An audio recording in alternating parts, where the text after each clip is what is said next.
Hi there, I'm Rod Bergeron, and welcome back to another quick and easy watercolor painting. I'm going to paint, I'm going to wet sort of the top 2/3 of this page, and I'm going to take this brush and I'm going to put it into my blue, and I'm going to make a couple of streaks across there like that. And I thought today we would do some extraction, and all that means is we're going to take a piece of paper towel and we're just going to do a few streaks like that into that wet paint across there and just allow it to do its own thing. Don't worry too much about it. Just let it all mix together however it is it's going to mix together. Okay, just a couple of quick, you can see how that's already started to fill in, and this one's starting to fill in. I'm going to take my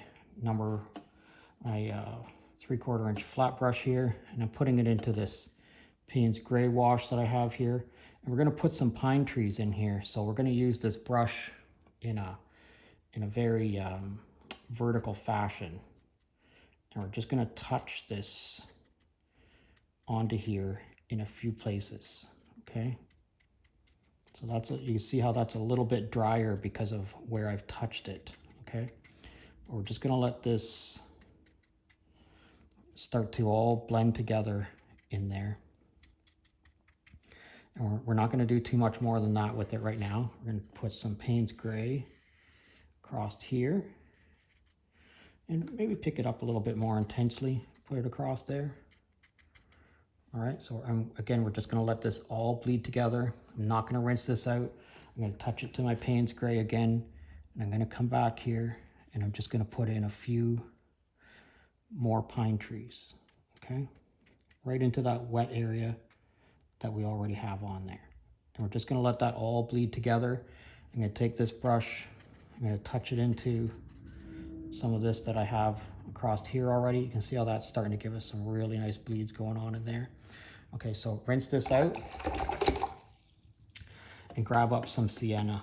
Okay, I have a little patch of sienna here, and I'm just going to put that across there and let that all bleed together, whatever it's going to do. Okay, I'm going to pick this up a little bit more intensely, and I'm just going to put a little bit of sienna in here, and again, just let it all bleed together. Don't worry about what's happening to it too much right now. Okay, now I'm going to go back to my sienna, pick it up as intensely as I can. I'm going to put it into a few places like that, and I'm going to go to my #1 watercolor brush that I've sharpened the one end of, and I'm going to put some foliage in here like this.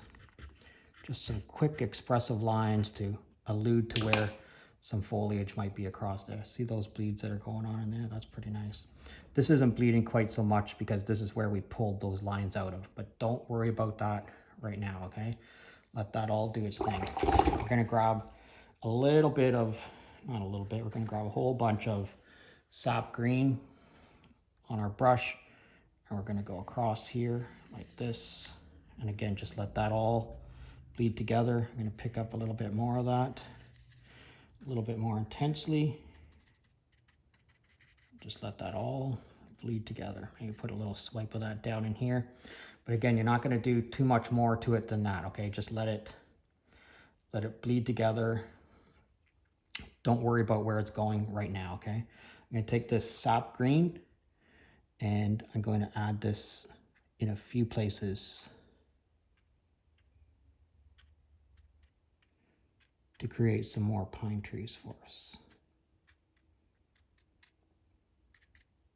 Okay, just like that.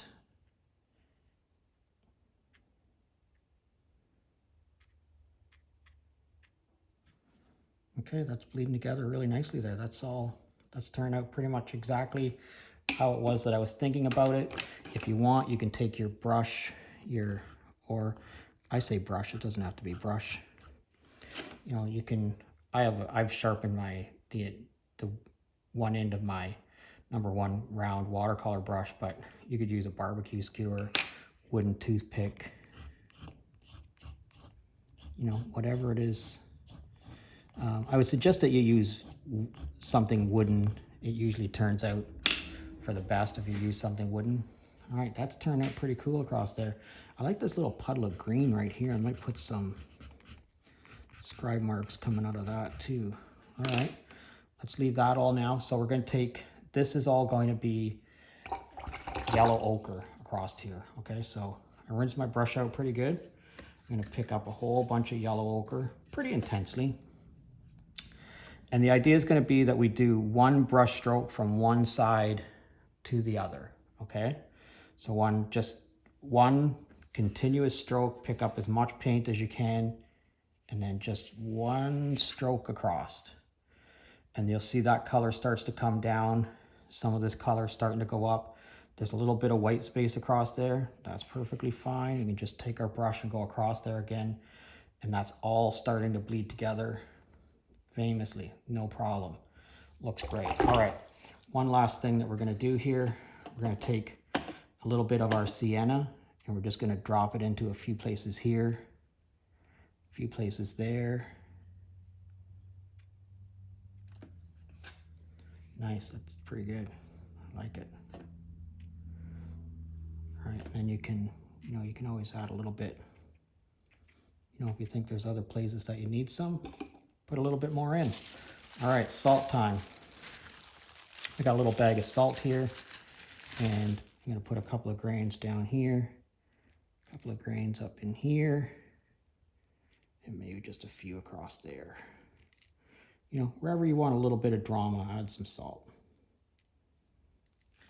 Okay, put a little bit more up here, I think. Nice. All right, look at those lines that come out of there. Those are pretty cool looking. All right, I think this is it. I think we need to let this dry now and see what we get. All right, let's have a look at this. The streaks in the sky that we put in there at the beginning with just a little bit of extraction, those turned out great. I love how those have all blended together. Our tree line here really has some good distance built into it, and that little bit of salt that we added into there, to me, these really look like pine trees. I love that effect. And then all of this color mixing that we have across here, you see there's still a little bit of salt on there. This is what the salt has done here. And then all this brush at the front here, that turned out great too. And when we put our mat on there, you see it's a pretty interesting little painting. And I want to thank you for watching today. I'd love to know where you're from. If you'd drop me a comment and let me know where you're from, I'd really appreciate it. And as always, if you're currently a subscriber, thanks a lot. And if you're not currently a subscriber, please consider subscribing to my channel. If you're looking for any of the products that I use, they're all listed in the description, and there's links to Amazon there as well. So thanks a lot today, and we'll see you again real soon.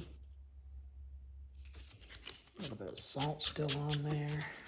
I really kind of love that effect right there. And look at that color mixing that's going on in there. That's great, eh? I might sign this one over here instead of on there. I really like that. Okay.